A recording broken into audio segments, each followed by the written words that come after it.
At first glance, today's RC might seem a little tough. It's about Stoicism, so it's philosophical, it's abstract. But as you read it, you will see that it's a little more simplified than you might have been expecting. Having said that, if you feel that you're struggling with abstract passages, maybe philosophical ones, or maybe any other genre, what you can do is you can come over to this daily POV section. You can actually filter by those genres. So, say philosophy and ethics are the ones that you're struggling with. You can actually filter, maybe start out with some of the easy articles and try to read. Now, of course, if you are a student and you have the main pack that we have, you can actually send me these POVs and I will give you my guidance.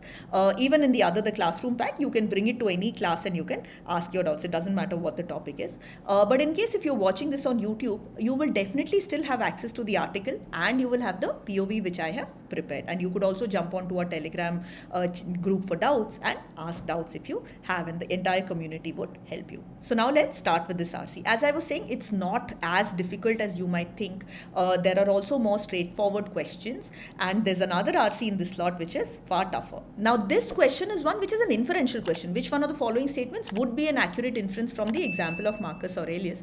But in case if this example is given in one part, maybe in one or two paragraphs, then we can still take a stab at it. So we'll just remember this name. Stoicism was founded in 300 BC by the Greek philosopher Zeno and survived into the Roman era until about AD 300. So we don't need to remember the exact names and dates, but it started with the Greeks and carried on into Rome or into Italy, or maybe it was the Roman Empire, so all over Western Europe, and it's lasted for about 600 years. If at all we have a question or we have any options around these, we can come back. It's right in the beginning. So let's just read on.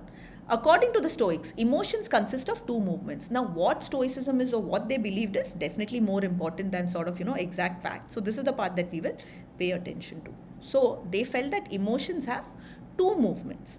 The first movement is the immediate feeling and other reactions. So that's the first movement that occur when a stimulus or event occurs.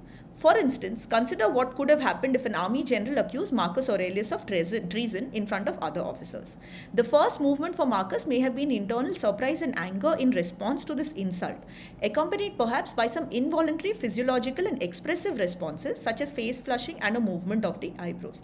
So it seems to be a hypothetical example because the author is just saying, consider what would have happened if this has happened, right? So it's a hypothetical example. What if an army general accuses Marcus Aurelius of treason? So the initial movement could be some sort of emotion. Maybe he is surprised, maybe he feels angry, and then as a result, maybe his face is flushing or something like that, right? So again, the author is obviously imagining this, but it really helps to visualize. The second movement is what one does next about the emotion. Second movement behaviors occur after thinking and are under one's control. So this seems important. So initially you have your, whatever emotion you face, maybe even some physiological things which happen, such as your face flushing. But then you take a bit of time to think, and then what you do, right, that is your second movement, and that is something which is under your control. Now this definitely seems to be different because obviously the initial emotion that we have, no matter what happens, might not be under our control, but the second movement, what are we going to do about this emotion, that is after thinking, and that is more under our control. Example of second movements for Marcus might have included a plot to seek revenge, action signifying deference and appeasement, or perhaps proceeding as he would have proceeded whether or not this event occurred, continuing to lead the Romans in a way that Marcus Aurelius believed best benefited them. So the author is continuing with this hypothetical example and giving us multiple options for the second movement also. Maybe he would seek revenge in such a scenario, or maybe he would try to actually appease the general, or maybe he would just not care, maybe he would not react, he would continue to do what he felt was best. Either way, if you see, these are all different reactions, but all of these reactions seem to be thought through, right? They're not seeming to be emotional. In the Stoic view, choosing a reasoned, unemotional response as the second movement is the only appropriate response. So for the Stoics, this second movement has to be something which is more reasoned, more rational, and not emotional. So this is the part about Stoicism that we are understanding. Let's understand this and then we'll come to this example.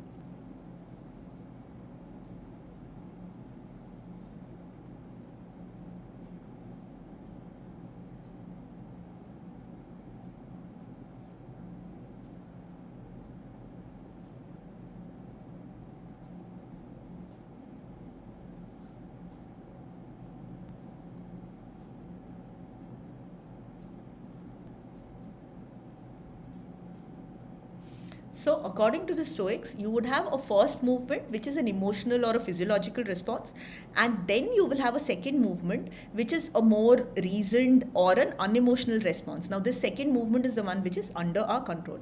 It is not necessary, of course, that for everybody the second movement would be rational. I mean, you could still react in an emotional way. So, for example, plotting to seek revenge, it's a little bit of an emotional reaction, maybe, right? Or he could just, Marcus Aurelius could just have, like, maybe slap the general or something like that. So those would be acting out of emotion.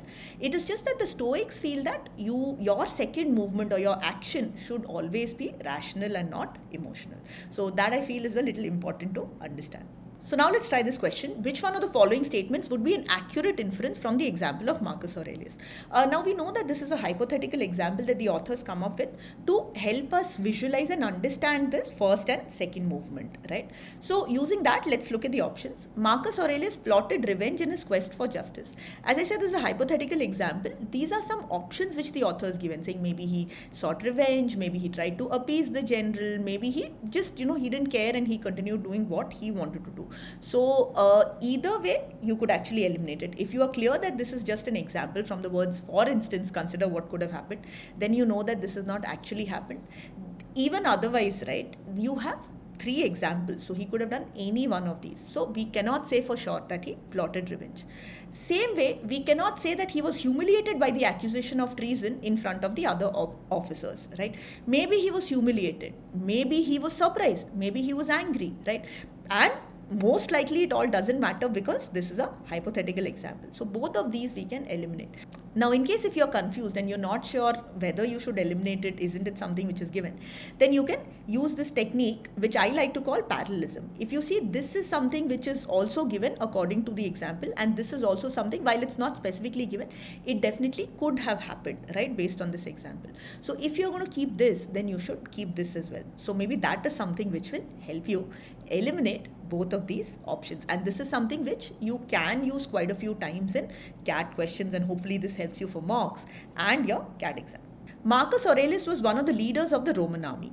This definitely seems right because if he's, a general is basically accusing him, so he has to be somewhere connected to the army. He is also leading the Romans, right? So maybe he's one of the leaders of the Roman army. I'll be honest here, this wasn't an RC which was there in my slot, but I knew that he was the emperor, and I was confused with this question for quite some time. I was like, how can I go for this? I know that he's an emperor. I know he's not like a general or a leader of the army, right? And then I sort of like, channeled the things which I have figured out after taking CAT or after analyzing the exam for so many years, where first off, we are only looking at this, right? This is not a history or a GK exam, so we don't want to bring in prior knowledge or our own biases, whether we think something is good or bad, right? So even if I know that Marcus Aurelius was the Roman emperor for a time, from this particular example, I can't figure that out.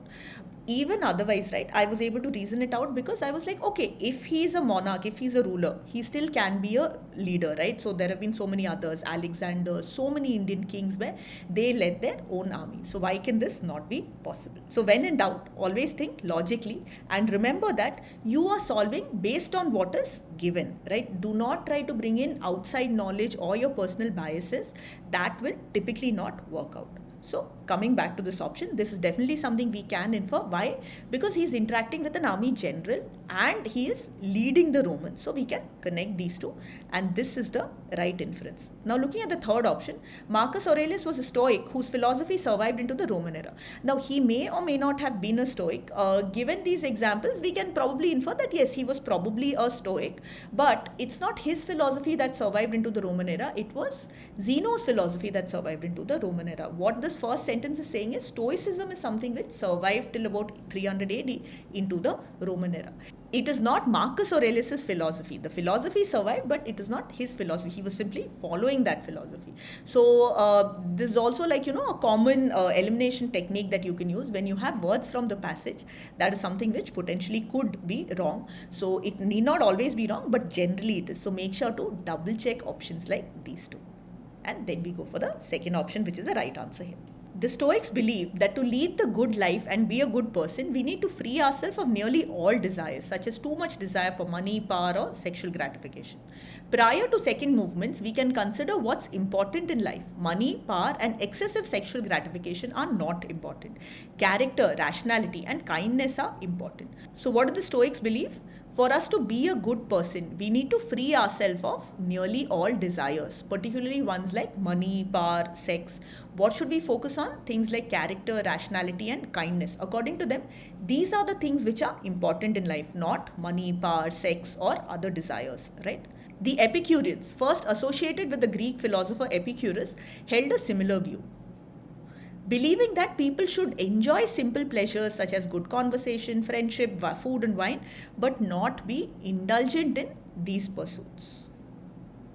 And not follow passion for those things that hold no real value, like power and money. So you can see it's somewhat similar to the Stoic philosophy. So the Stoics believe that things like character, kindness, etc., these are more important than money, power, or sexual gratification. I've just used dollar for money. You can also use a rupee symbol, which on hindsight might be better, right?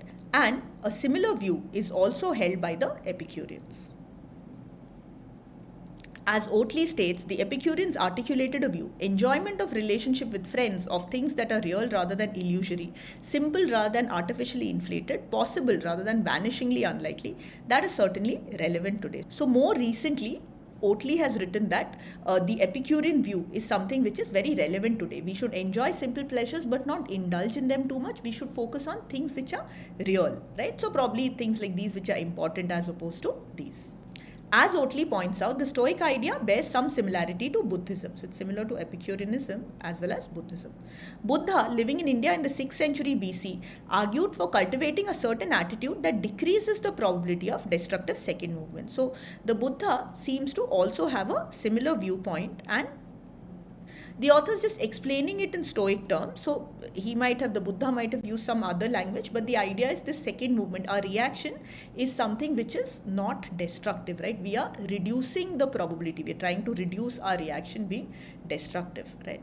So Buddha is saying that there is a certain attitude that we have to cultivate. Now the next sentence, of course, is very important for this meaning question.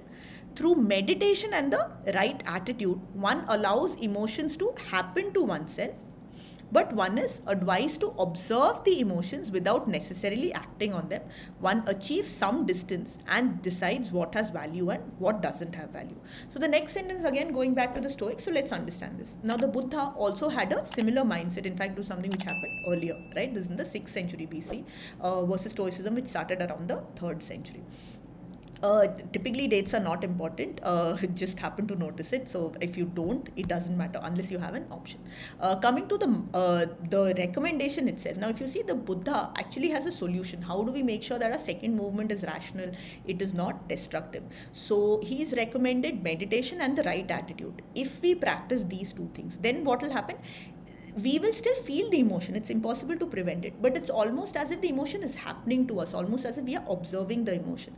So it's more like, I'm not in the grip of that emotion. I'm able to maintain some distance, and with that I'm able to understand what has value and what doesn't have value. In the sense, I am more rational, right? So rather than just reacting with anger or happiness or any emotion, right, I am able to sort of maintain almost a little bit of a difference, in the sense that the emotion doesn't really have control me or grip me, and I'm behaving in a more rational way. I'm able to figure out what would be valuable, what would be not, or how should I behave. So now with that, let's answer this question, right? So this is a meaning question, as I like to call it. If you've gone through the module where I've explained the different types of questions, then it's not a vocabulary question. It's more around, if we have a phrase or a sentence from the passage, typically metaphorical, we need to understand it in the context of that paragraph and the entire passage, right? In the context of the author's view, and then we solve. So here we are being asked, in the context of the passage, which one of the following is not a possible implication of the quoted statement? That means that 3 out of these 4 options are implied by this statement, we eliminate them, whatever's left becomes the right answer. Now, in this statement, we know that the Buddha has recommended a solution to make sure that these second movements are more rational and less destructive. How do we do that? We practice meditation, we practice having the right attitude. That allows us to achieve some distance from this emotion, not be under the control of that emotion, and behave more rationally. Figure out what has value and what doesn't. So, looking at the options, meditation allows certain out of body experiences that permit us to gain the distance necessary to control our emotions. Now, what this seems to have done is it's taking this part literally. When the author is saying that allow emotions to happen to you, observe the emotions, achieve distance, it's not real distance, right? It's not that I'm over here and my emotion, whatever it is like, 5 feet away. It is that I'm not in the grip of that emotion, right? It's a more abstract concept. The emotion is not controlling you. You are still able to sort of despite feeling that emotion, you are able to behave in a more rational way. So to me, this would probably not be an implication because this is taking it literally. So I'll hold this option and look at the other three. Meditation and the right attitude in this implies an initially passive reception of all experiences. Yeah, this makes sense. This is something which the Stoics also said, and this is something which the Buddha is also saying.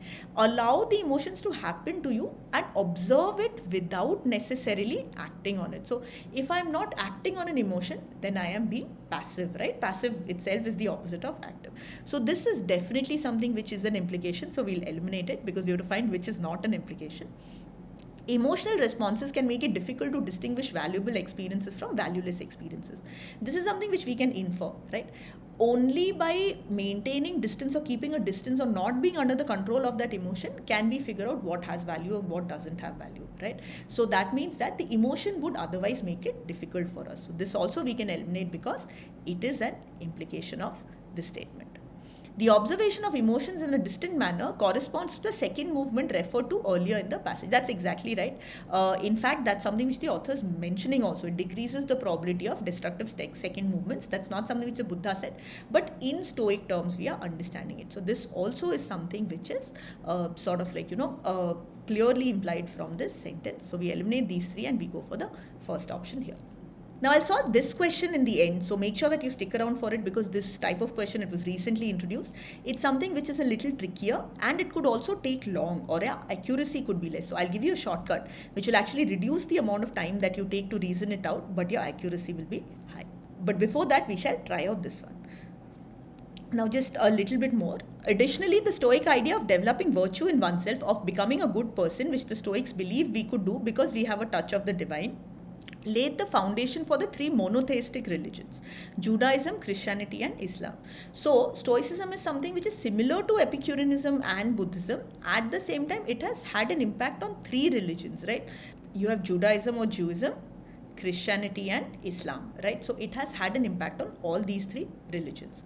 As with Stoicism, tenets of these religions include controlling our emotions lest we engage in sinful behavior. So these religions are also similar. Just as Stoicism wants us to be, or Stoicism focuses on being a good person, these religions also do the same thing. Now actually you'll see right from here, it's pretty easy to solve the fourth question. On the basis of the passage, which one of the following statements can be regarded as true? And it's right out here. The Stoic influences can be seen in multiple religions. We know that this is something, it laid the foundation for these three religions. So definitely it has had an impact. So this has to be the right answer. Now let's quickly look at the other options. The Stoics valorize the pursuit of money, power and sexual gratification. It's actually the other way around. They are not valorizing it. They are actually saying that you should do away with these desires. We need to free ourselves from these desires. So this option is wrong. Now let's say you don't know the meaning of valorized and you are stuck between these two. If you see, this option is something which is definitely mentioned, right? And if you've read it, obviously, even if you're solving all the 4 questions in order, it should still be somewhat fresh in your memory, or it should be there in your notes. So just make sure that if you're torn between these two, you're going for this. This sometimes may work, sometimes may not work. But even if you're getting it right 50% of the time, you're still getting 2 marks extra. What do I mean by that? If you're getting 1 question right and 1 question wrong, it's a +3 and -1.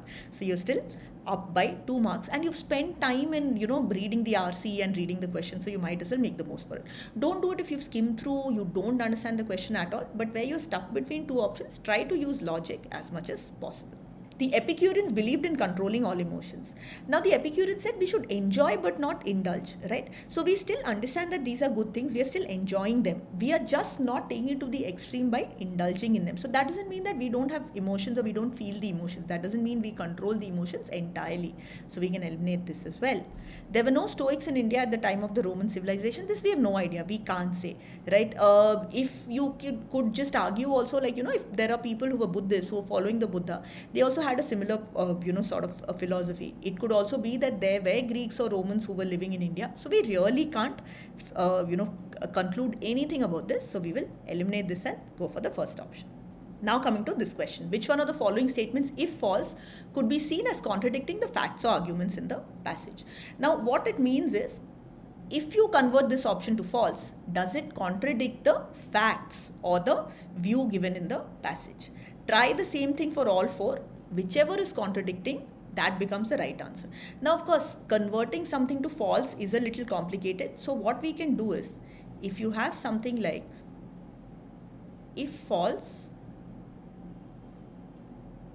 contradicts, which means that it's going against, we can change it to, if true, supports or strengthens. Supports is better than strengthens. We don't necessarily need to strengthen. We just need to not go against, right? So if it is true, it's in line with the passage. Find the one or two options which actually meet this criteria, which means that you're not converting all four options to false. In this current view, assuming this option to be true, is it supporting the passage, right? If yes, then we will convert it and see. So you could have one or two options typically. So it saves you time because you're not converting all four options to false. And because you're not doing that, chances of errors are also reduced. So let's look at the options. In the Epicurean view, indulging in simple pleasures is not desirable. This is true. This is something which supports the passage because the Epicureans, they want people to enjoy but not be indulgent, which is exactly this, right? So this could be the answer. So we'll hold it. Despite practicing meditation and cultivating the right attitude, which is what the Buddha said, emotions cannot ever be controlled. Now, this is wrong. What the Buddha is saying is, you can't prevent yourself from feeling the emotions. The emotion will definitely happen. You'll definitely feel it. But you can control it, right? You are observing, you're not acting on them. The Stoics also had a similar view, right? They felt that the second movement should be rational and not emotional, which means that initially you feel that emotion. That first movement, you will definitely feel that emotion. But then you can think with reason, without emotion, and you can act. So this is something which is not supporting the passage if it's true. So we'll eliminate it. In the Stoic view, choosing a reasoned, unemotional response as the first movement is an appropriate response to emotional situations. Now, the only thing which is wrong here is first movement, right? If this was second movement, then this would exactly be in line with the passage. And this is what I call the 80-20 elimination error, right? Where if you are looking at this option and you're going for it, that means that you miss this one word. And this does happen, where what the examiners will do is, you will have an option which is 80-90% correct, but there's one small thing which is wrong. So you have to read the entire option fully. You can read an RC a little fast, but the question and the options you should be reading slowly, just as you do for DILR. So this is something which is wrong, because the reason unemotional response comes in the second movement. So we'll eliminate this option as well. The Greek philosopher Zeno survived into the Roman era until AD 300. As you can see from here, that's probably not true. He founded it in 300 BC. It's very unlikely that he was living till 600 years. His philosophy survived till AD 300, right? So Stoicism was founded by the Greek philosopher Zeno and survived till 300 AD. So this is about Stoicism. The second one is also about Stoicism. Zeno did not survive. And you see what I did? We did have a question which was about, dates, and I just came back to the passage. How much time did it take? Especially given that this is in the beginning. So this is why I recommend, don't waste too much time focusing on names and numbers. We do have, particularly in school, this mindset, because in school, you will have a lot of subjects where you have to memorize stuff and you have to go answer, particularly in things like history and geography and all, right? But here we don't need that. This is like an open book exam, right? The RC is right in front of you, so we don't want to waste time remembering these, right? This is in short. I've of course gone into more detail in my focus read module. Make sure that you check it out. And in case if you're watching this on YouTube and you want to know more about the right way to read an RC and solve, understand the author's view, and shoot for a high percentile in verbal and all of CAT, then if you're watching this video right now, then our crash course as well as our self-prep pack are priced extremely affordably. So you can jump onto the site or call the number number that's in front of you and check it out. But finishing this question, now this is also something which is wrong. So we're eliminating these three options and then we have this. Now I will just check this by converting it into false and seeing if it contradicts the passage or not. So in the Epicurean view, indulging in simple pleasures is not desirable. For me to make this false, all I need to do is get rid of not, right? Indulging in simple pleasures is desirable. That would sort of be the opposite. Now, is it something which is contradicting the passage? Yes, from that same area, because the Epicureans felt that we should enjoy but not be indulgent. So this is definitely the right answer. So that's it for this RC, and stay tuned for tomorrow's, which is also going to be from CAT 2022.